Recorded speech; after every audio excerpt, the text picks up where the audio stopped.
Speaking of death, what happened to this actor?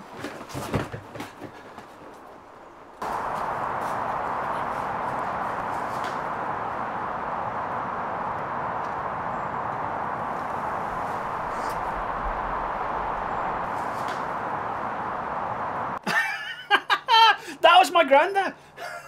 My actual real life granda! And yeah, that's actually him dying. Pfft, what a character! Firstly, it's weird that you're so happy about that. Hey. Secondly, he looks almost exactly like the man who's funding this film. It can't be. No. No, he actually died in that scene. I hope so anyway. Otherwise, I'm a dead man. Oh, you're so right, my boy.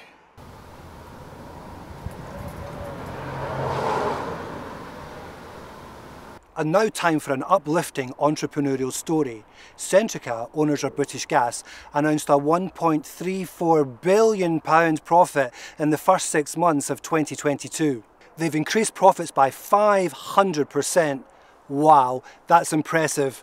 I wonder if you'd all care to join me in a quick round of applause. Please, join in from home. At the very least, the clapping might warm you up a bit. A real victory for capitalism, proof that privatisation of all industry is the way to stay. A bit of analysis here for you. I hope I'm not straying beyond my remit here. This victory could not arrive with more pertinent timing as greedy, lazy strikers threaten to upend our lives. A bit less striking, a bit more grafting, eh, girls and boys? Do you think the bosses take the day off? Do you think they have easy lives? No. Why not binge watch Dragon's Den on BBC and pick up some business tips today?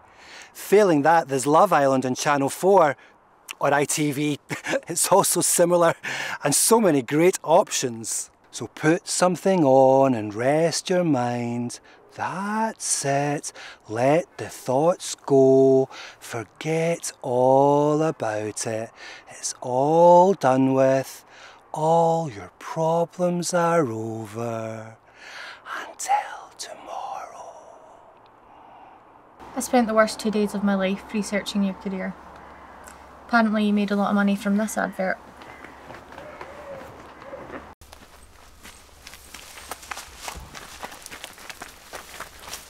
We have got the thing. Yes, it is our thing now. Nobody will catch us or the thing. Yes, that is the thing.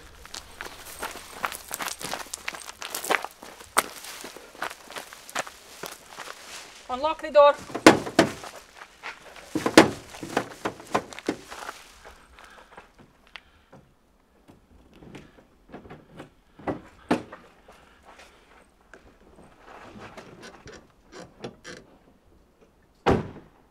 Hurry up, they're gaining on us and on the thing.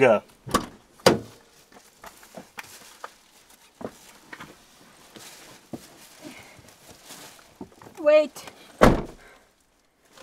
The thing is too big. I need to put it in the back.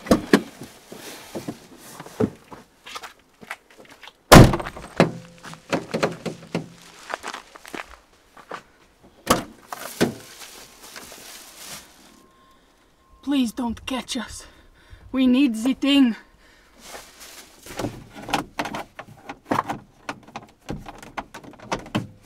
We are so close to having the thing.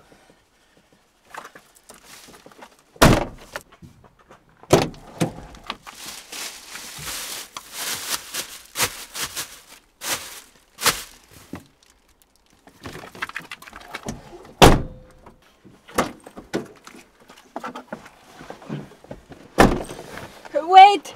I have not locked the back door. The thing could get stolen.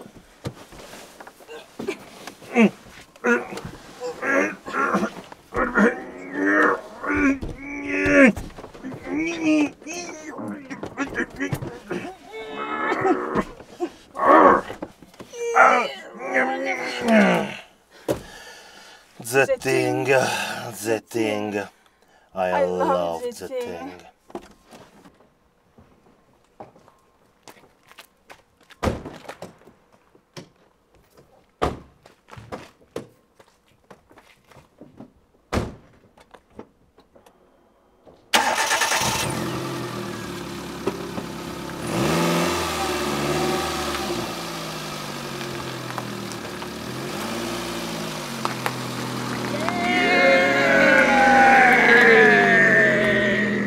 thing is...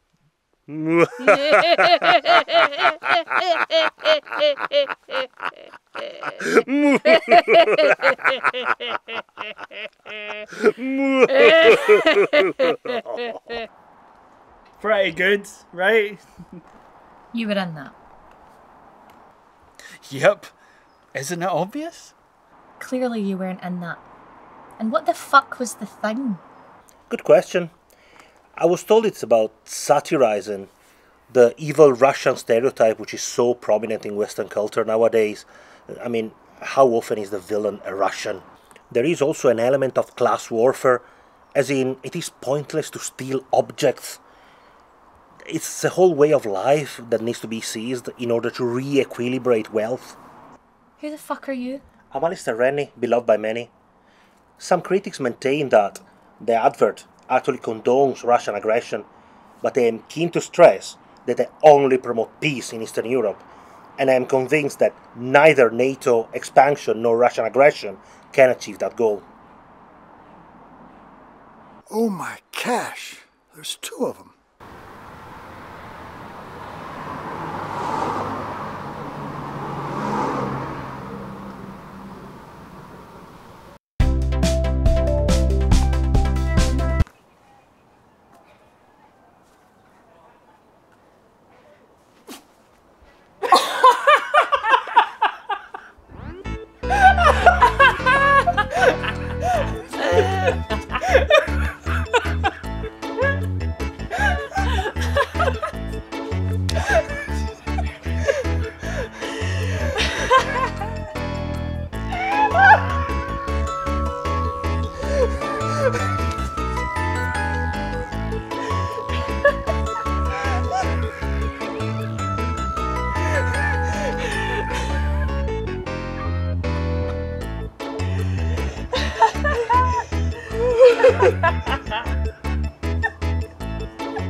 Well, I guess that explains this monstrosity.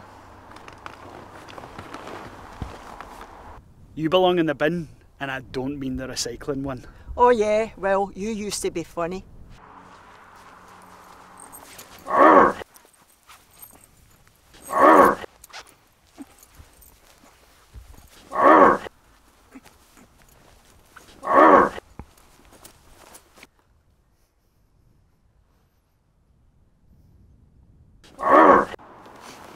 What can I say? It's always nice to meet a fan who likes what you do.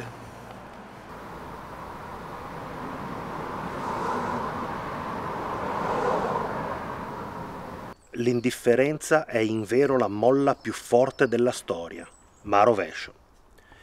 Ciò che succede, il male che si abbatte su di tutti, il possibile bene che un atto di valore generale può generare, non è tutto dovuto all'iniziativa dei pochi che fanno, quanto all'indifferenza, all'assenteismo dei molti. Ciò che avviene non avviene tanto perché alcuni vogliono che avvenga, quanto perché la massa dei cittadini abdica alla sua volontà e lascia fare, e lascia aggruppare i nodi che poi solo la spada può tagliare, e lascia salire al potere degli uomini che poi solo un ammutinamento può rovesciare. La fatalità che sembra dominare la storia è appunto l'apparenza illusoria di questa indifferenza, di questo assenteismo. Dei fatti maturano nell'ombra perché mani non sorvegliate da nessun controllo tessono la tela della vita collettiva e la massa ignora. I destini di un'epoca sono manipolati a seconda delle visioni ristrette, degli scopi immediati di piccoli gruppi attivi, e la massa dei cittadini ignora. Ma i fatti che hanno maturato vengono a sfociare, ma la tela tessuta nell'ombra arriva a compimento. E allora sembra che la fatalità travolga tutto e tutti, che la storia non sia che un enorme fenomeno naturale, un'eruzione, un terremoto, del quale rimangono vittima tutti, chi ha voluto e chi non ha voluto, chi sapeva e chi non sapeva, chi era stato attivo, chi indifferente.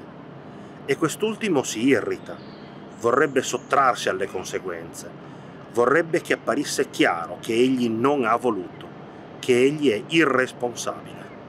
E bisogna perciò educare questa sensibilità nuova.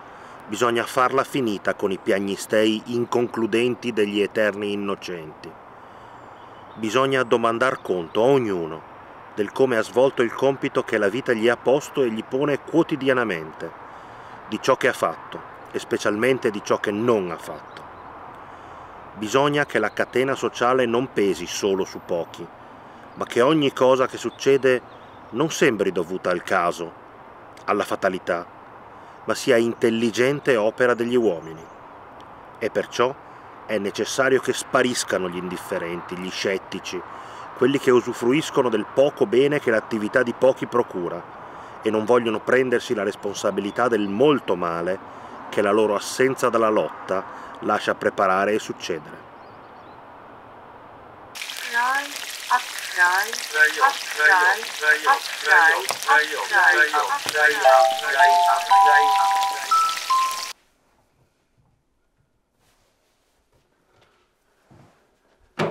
Oh my God, Tosh!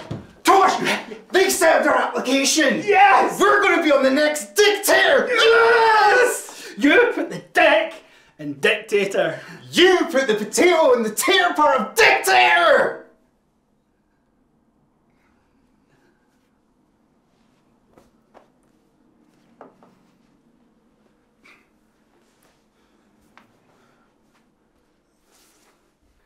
It's a new reality show where a bunch of contestants compete to be the next dictator of some African country like Zimbabwe or Paraguay. You definitely made that last one up. Putting dick in front of something is usually bad. You know, there's dickhead, there's dick disease, and dick advocate. It's not bad in front of vagina. Ew. I mean, yeah, that's great. I love that. This was one of the questions on the application. What would you do if a religious group annoyed you a wee bit? Exterminate every last one of them! Yeah! Here's a scenario. Your country is rich in natural resources. What do? Use it for the welfare of your people, or privatise it and sell it off to multinational Western conglomerates in exchange for personal gain and protection? I just put exterminate again? I thought it would be nice to give the poor people some of the shittest paid jobs and sell it anyway. It would keep them happy. And if they're not happy, exterminate! Exterminate! Yes!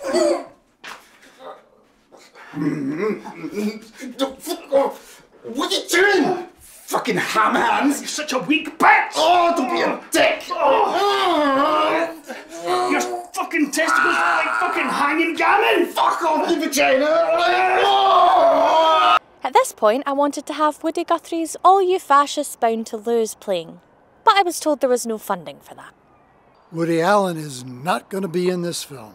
The best bit about working in the chippy is definitely the customers. I absolutely love the customers. They're hilarious. We've got this wee regular guy that normally comes in. Every week's the same story. He always comes in and goes, you're one fine looking woman. For a distance. Every week I laugh. I think it's hilarious. This one time we get robbed with a guy with a balaclava. I swear it was the worst balaclava ever. His big nose was protruding through the eye of the thing. But we thought it was a wind up. It was Friday night tea time and he's like, give us the money. I was like, I went round with my rolling pin. I went, my $5 in my rolling pin, mate. And he's like, I need money. Pure shouting at me. I shouted back up and says, we all need fucking money to get a job like the rest of us. We normally get cheeky customers on the phone. And I think this was a good few years ago, which was probably best. And I probably wasn't in the best of mood. I'm normally high spirits. But I got this customer, and the usual stuff is, what's your name, what's your address, what's your phone number? And I had this man, I must have been having a hard day as well. And he's like, you're not getting my bloody phone number. And I was like, listen mate, I went, I've got your address. I'll be running to put in your windies later and I'm not a fucking glazier. So, but the man did phone back 20 minutes later and apologised profusely. Sorry, I just lost what little enthusiasm I had left. I was reading how BP made a profit of $6.9 billion between April and June. That's 3 times as much as they made this time last year. And our energy prices are tripling, quadrupling, rising out of control. How is that justifiable?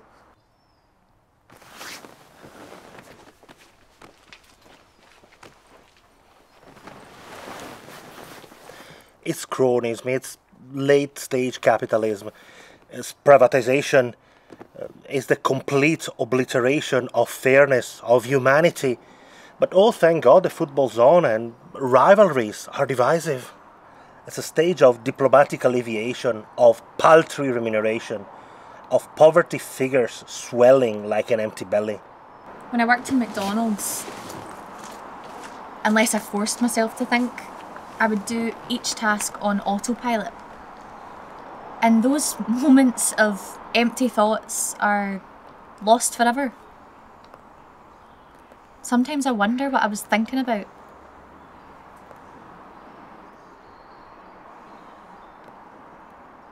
Satan! I mean, Granda, how nice to see you aren't dead. Please don't kill me! Boy, I'm going to eat your ass. No wonder he's scared of you.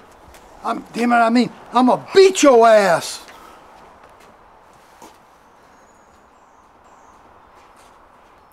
%20 of low-wage workers have an insecure job. A zero-hour contract is equally beneficial for owner and employee. The owner doesn't have to provide a minimum number of hours for the employee and therefore saves money, which they need. The worker doesn't get the work they require to earn the money they need and therefore saves themselves the hassle of survival.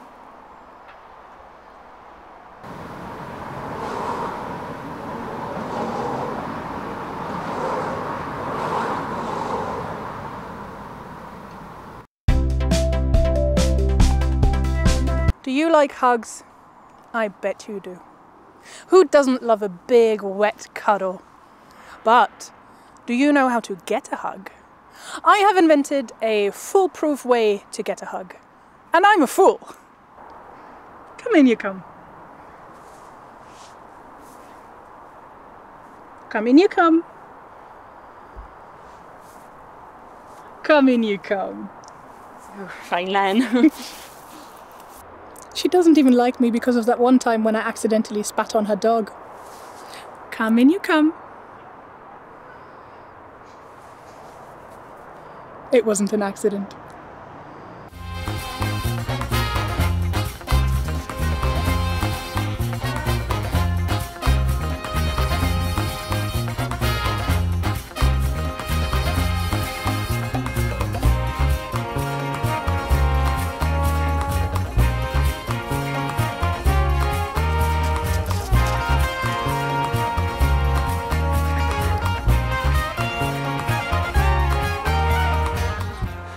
How does he always know where I am?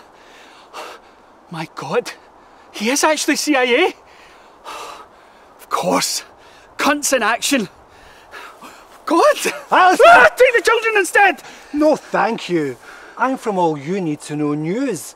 We understand you've been chased by your granda and that he's hell-bent on killing you. If you know, then please get help! No way, Jose. That would require responsibility and accountability. And besides, this is too much fun. And to think, I used to watch you and admired your face. If you could say something to Granda just now, what would you say? I've been preparing for this for a few minutes now. I'd say...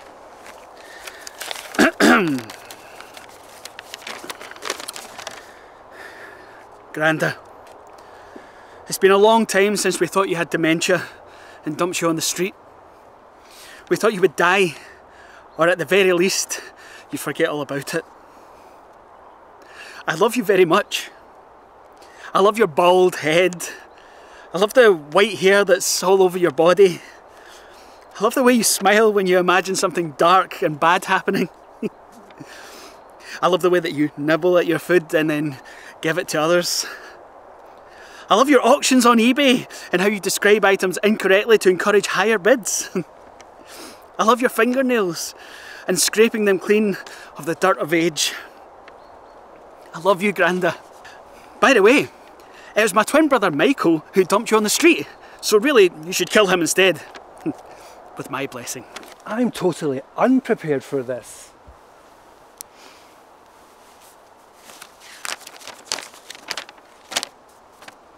I've covered a lot of poverty. A lot of kids have died. A lot of women have slept with me. A lot of men have slept with me. But the emotional value of what you've just said is unmatched. I haven't felt this close to tears since hearing the economic sanctions in Cuba will continue to plight and blight their beautiful country. Guantanamo Bay is stunning land, and that's the only real story. Alastair Rennie, Tosh Fry, loved by many, certain to die. Oh, I really hope he dies.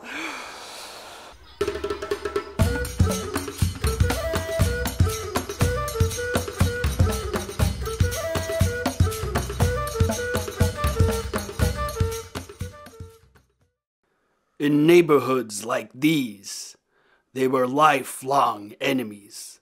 On one side, the Davis family. On the other, the Davies family. And they hated each other. By the way, Davies was their surname. It wasn't a family of guys all called Davy. Because that would be stupid. It all escalated when the youngest Davis son, a prissy military man in the making, a prepubescent private, bought the house next door to the Davies. The Davises used that house to terrorize the Davies family. Sorry, I mean, conducted military operations to preserve their way of life, threatened as it was. I would make stew, lace it with laxatives, and leave it outside for the Davies kids. Why did they like stew that much? And who eats stew that they find outside? Anyway, they would shit everywhere, and then they would shit some more trying to get their shit together. We even spread rumours that the eldest Davies son, a cunning, conniving colonel, had impregnated Mrs. Davids. She's 97, and people bought it. We had to shove a pineapple up her boggin blouses. She loved it. Said it reminded her of a dog she once had, but refused to explain why. Anyway, an independent community commission forced the son to pay child support to her. The best part was she was doolally, so we'd just walk in and take the money.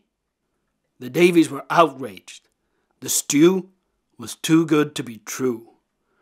They formed an alliance, of sorts, with the Davises' neighbours, the Davidsons. From there, they mounted their first attack. We pretended the Davidsons' regular gardener had cancer. The Davidsons, gassy geriatric generals, forgot we'd made that up and fired him for being too sick. His replacement, who we planted, that's a gardening pun, would go to the adjoining fence, reach through the stainless steel slats under the barbed wire with a hoe, a gardening hoe, and disturb the soil. Ah! Take that! 2 problems though. Their garden was needing weeding, so it was actually helping them. And every time he stretched through, the barbed wire tore whole chunks of his flesh off. And then we realised they had CCTV. They could see it all. The gardener, an astute, admirable admiral, disappeared. He had dug his own grave. The next day, the Davidsons' house blew up. Investigators concluded it had been a spontaneous explosion, hastened on by an atmosphere of negativity. It's socialism, I tell you! The Davidsons died. One of them got it in the tub, the other in the butt, or the other way round. I have a note here that claims they were expendable burdens, shit at everything, even being old. The Davises also intensified their provocation of the Davies. The Davis kids would jab at the Davies with table forks, morsels of juicy beef cutlets, reducing their lethality. The worst thing they did to us, manipulating the neighbourhood into believing I had a tempestuous affair with your daughter Candy, a crazy capital corporal. Yes, I touch candy all the time. I eat candy because I love sweets. I don't like chocolate though. Weird, but not racist. Oh shit! Just realised the worst thing they did was when they killed us. Sorry, spoiler! The Davies were obliterated. The greatest ignominy befell them in purgatory. The Davises took their house and adopted their youngest daughter. The transition was smooth. After all, it was only a case of dropping an E from her surname. The Davises run that community now. Nothing happens without their permission. If they knew about this report, we'd be in serious trouble. Are they following us? Go, go, go, go, go!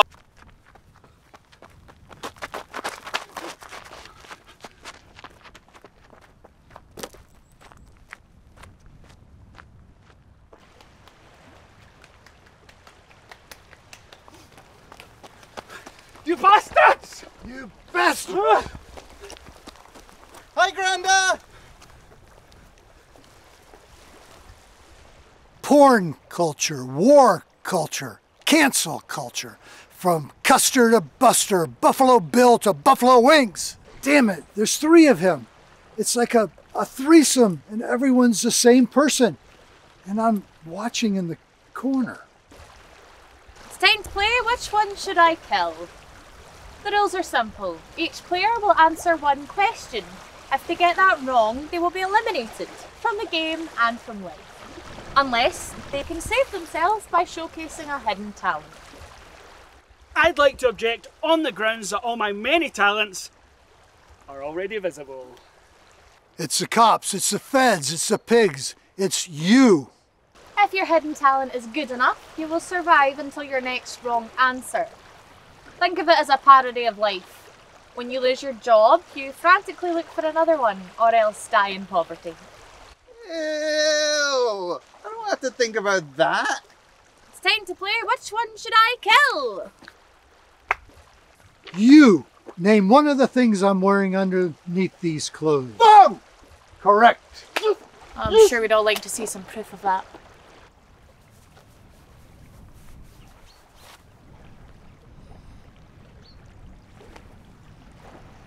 You! Another item! You got a great taste in thongs. I'm wearing the same one. Oi! No sticking up. I know this one. I do. I know it. Aha! Another thong. Robert Altman's revisionism of American mythology. Correct. Yes! Get the fucking... You cunts are dead! Dead! Fucking dead. Third contestant. Can you name 5 of the 22 countries Britain has not invaded? Sweden, Belarus, the Ivory Coast, Mongolia, Bolivia. I can do the other 17 if you want. You! What's my full name? Granda Fry? You think his first name's Granda? Is it Raheem? No, it's Rashid. Really? It's John.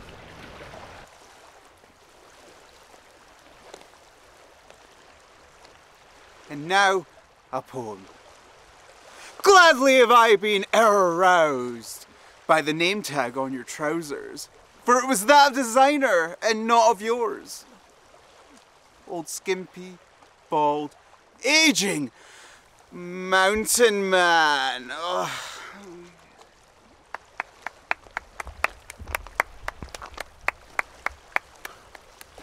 Beautiful. Absolutely beautiful. I had no idea you were gay. The boy stays for now. You! What's my full name? Raheem Fry? Correct. Yes! Woohoo! Yes! You're not even reading the questions right. Granda knows what he's doing, right? I love you, Granda! Third contestant. How many proud Africans did Britain forcibly enslave and transport? It's estimated at around 3 million, but I suggest that those figures are conservative, like the best of British tradition and culture. You! Am I hotter than a hot, sweaty day? Oh yeah, you're scorching, sizzling, bringing sexy back for granddads everywhere! Yeah, boy. I'm not sure that's healthy. Are you trying to say my Granda isn't sexy as fuck? You! Sup, Holmes? Scenario. I'm in the car.